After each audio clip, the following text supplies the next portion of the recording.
नमस्कार हरि प्रेमियों चैनल में आपका स्वागत है। हरि प्रेमियों, कैसे हैं आप? उम्मीद है आप सब अच्छे होंगे। आइए आज का प्रसंग शुरू करते हैं। माघ मास महात्म्य कथा अध्याय 10। हरि प्रेमियों, वीडियो को अंत तक जरूर देखना। अगर आप चैनल पर नए हैं तो प्लीज़ सब्सक्राइब करें और बेल आइकॉन को ज़रूर दबाएं ताकि आप तक हमारे सारे नोटिफिकेशन पहुंचते रहे। हरि प्रेमियों, आइए जानते हैं। यम कहने लगे कि हे वैश्य, एक बार भी गंगा जी में स्नान करने से मनुष्य सब पापों से छूटकर अत्यंत शुद्ध हो जाता है। जो मनुष्य गंगा जी को दूसरे तीर्थों के समान समझता है वह अवश्य नरक में जाता है। भगवान के चरणों से उत्पन्न हुई गंगा जी के पवित्र जल को श्री शिव जी ने अपने मस्तक में धारण किया है। वह ब्रह्मा जो संदेह रहित प्रकृति से अलग और निर्गुण है, ब्रह्मांड में उसकी समानता किससे हो सकती है। गंगा जी का नाम हजारों योजन दूर से ही लेने वाला नरक में नहीं जाता।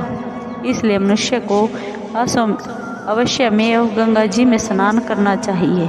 हे वैश्य, जो ब्राह्मण दान लेने का अधिकारी होकर भी दान नहीं लेता वह आकाश के नक्षत्रों में चंद्रमा के समान है। जो कीचड़ से गौ को निकालता है, जो रोगी की रक्षा करता है या जो गौशाला में मरता है वह आकाश में तारा होता है। प्राणायाम करने वाले मनुष्य सदैव उत्तम गति को प्राप्त होते हैं। प्रातः समय स्नान के बाद जो 16 प्राणायाम करते हैं वह घोर पापों से बच जाते हैं। जो प्राय स्त्री को माता समान मानते हैं वह यम की यातना को नहीं भोगते। जो मन से भी कभी पर स्त्री का चिंतन नहीं करता वह दोनों लोगों को अपने अधीन करता है। जो प्राय धन को मिट्टी के समान समझता है वह स्वर्ग में जाता है। जिसने क्रोध को जीत लिया हो मानो उसने स्वर्ग को ही जीत लिया हो।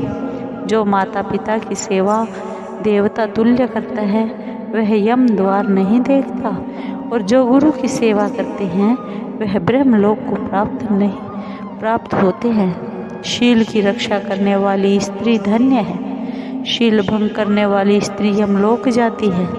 जो वेदों और शास्त्रों को पढ़ते हैं या पुराण और संहिता पढ़ते और सुनते हैं तथा जो स्मृति का व्याख्यान और धर्मशास्त्र समझते हैं या जो वेदांत में लीन रहते हैं वह पाप रहित होकर ब्रह्मलोक को प्राप्त होते हैं।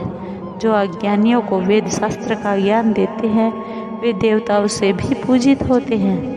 यमदूत ने कहा कि वैश्य श्रेष्ठ यमराज ने हमको वही आज्ञा दे रखी है कि तुम किसी वैष्णव को मेरे पास मत लाओ।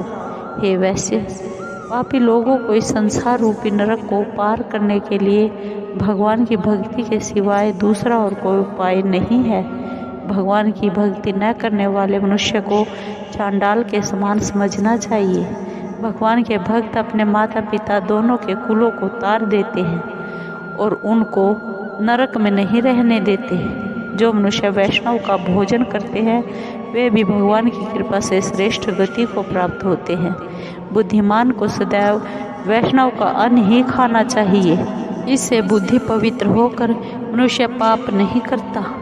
गोविंदाय नमः इस मंत्र का जाप करता हुआ जो मनुष्य मृत्यु को प्राप्त होता है वह परम धाम को प्राप्त होता है।